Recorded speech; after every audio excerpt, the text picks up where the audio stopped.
Welcome to the Voice Summit here at NJIT in Newark, New Jersey. It is our honor to meet for the first time Brent Barcus, who is owner and sound strategist at I-65 Music, which is? Audio branding agency. Oh, come on. Listen, let's break this down. Audio brand, is it sound branding, audio branding, or does it mean the same thing? Yeah, it's what does that mean? Same thing. That means, all brands want to have a visual, but do you know what a brand sounds like? So it's creating those strategic audio assets that a brand uses so that you recognize that brand through audio. Brent, you threw me off here.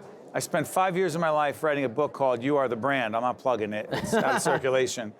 I never mentioned this field, maybe because it was 10 years ago. Yeah. Well, remember the jingle. I mean, okay. Is that it? Okay, so you guys have done work for Purina, Hexbugs, a whole bunch of other folks.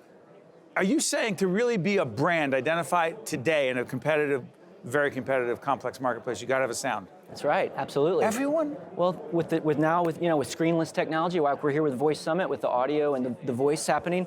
Hey, people aren't going to be as much, using their thumbs, aren't going to be looking at screens. So, how do I recognize your brand through that voice or through that sound that they're hearing? So it's ultimately recognizable, and then they want to order.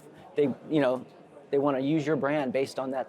What do you have to find out? Sorry for interrupting. What do you have to find out, Brett, about a brand before you and your colleagues can come up with a sound? We go through. We'd love to have the branding playbook, so it could be mood, genre, what key market. Market matters. Yeah, absolutely. Who the market is matters. Mm-hmm. Market, age, demographic. Obviously. Really? Well, sonically, I mean, Give me an example. Okay, let's see. A younger brand. What's a young brand? Let's see. Give me a young brand. Apple. Apple. Okay. Well, I'm not going to do probably something. I turn to a younger producer. I'm not going to do something. You're not getting it from too me. Symphonic. Okay, good. I'm probably going to go urban. I'm going to go urban. So I'm going to do beats. I'm going to, my sonic brand is going to have urban influences. Urban influences. Yeah, audio-wise. So beats. Younger demographic. Really? Oh, absolutely. You're not doing Sinatra? Sorry, I just dated myself. No, way before my time. I'm just saying. Give us an example over at I-65 Music, how you've taken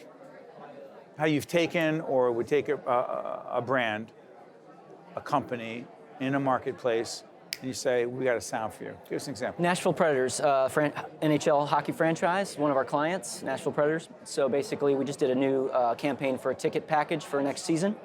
Basically, then we go in, we find out, I'm from Nashville, so I know a little bit. It's a little special because I'm a fan and I'm local, so I kind of know what audience. Is there a country to. sound? No, not on this. Stop. No, I would have assumed it's that. rock. It's edgy. It's hockey. It's European, and so there's a rock influence. There's a little bit of a metal sound. So a lot of fuzzy guitars, beats. Kind of a rock influence on this. Now, I'm not saying they would do that on every product or whatever package they're selling. But is there on singing? This specific one, that's where they were. Is going. there singing? No, voiceover. Hold on. And some background vocals. So we stacked. We did kind of the '80s rock thing. We stacked a bunch of big anthem rock background vocals. Okay, so it's not. I'm thinking old school in the '70s. I wish I had my video. No, but I'm curious about this. So it's not like. I'm thinking about like a peanut butter brand or some brand back in the '70s when I'm a kid, where there's a whole song associated with it, with lyrics, and that's not it? There's an audio, we can create a whole toolkit. So basically, if you're going, there might be a long form song, which would be more your jingle, like a 2 to 3 minutes full song, but then you would break up those, you'd have a sonic logo, it might be 2 to 3 seconds. You keep calling it a sonic logo, what does that mean? Sonic logo would be, or a mnemonic would be, a little bit of it'd be like 3 or 4 notes that you would start to identify that they would put in all their different, maybe social media spots. Hold on one second. Honda has one. Honda has a great one. Xbox, whether it's the intro music to a game, or those are your little sonic logos. That I know it's... the uprise of a song, when you turn a computer on, and that uprise, that's their logo. Hold on one second, I'm going to play devil's advocate. We just recently had our good friend Bob Lee, who, after 40 years at ESPN, stepped aside, but I'm thinking, I was telling him how ESPN has been such a big part of my life. That's what I did. That's it. That's it. I know it's coming on. That's your logo. Is that what it is? Yes. Why don't you just say that? Then I would have understood. That's it. That's the Sonic logo. But everybody knows that. But it takes a lot. People go, oh, so they have a couple notes. No. We all know that. I mean, Now it seems easy. But somebody was sitting there going, who's their demographic? What is the product? What's the content look like? Yeah. Dun-dun-dun. Sorry, I won't keep doing that. I'm sorry. Let's try this. I'm curious about this. There's no typing. Okay, because in voice, there's less and less, typing. Siri is a big part of this. Amazon Alexa is sponsoring this big event. As people type less, does it create more market opportunity for you and your colleagues? I think so, for me especially, because I'm in the audio business. So anything that would allow me to, brand a company and use this space to, for their marketing purposes, of course, because that's what we're all about. We're all about communicating a brand's message through audio and voice. Had you been in Newark? So, no, I've performed here. I used to tour. I was a touring musician for years. And you came through Newark? Oh, yeah. Prudential, I think. Let me ask you something. What does Newark feel like today, being at the Voice Summit here at NJIT? What kind of energy are you feeling? This is amazing. I mean, for us, this is exciting. I mean, you got the greatest, thought leaders in this space.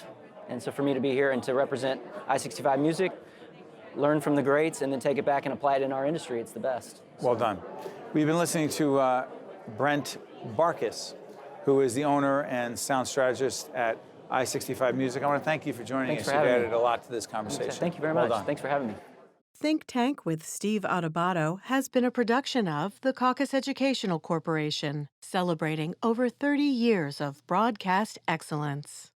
Funding for this edition of Think Tank with Steve Adubato has been provided by Hackensack Meridian Health, PSC&G, the Northward Center, the law firm of Gibbons PC, the New Jersey Education Association, Choose New Jersey, and by MD Advantage Insurance Company of New Jersey. Promotional support provided by Insider NJ and by NJ.com. Transportation provided by Airbrook Limousine, serving the metropolitan New York, New Jersey area.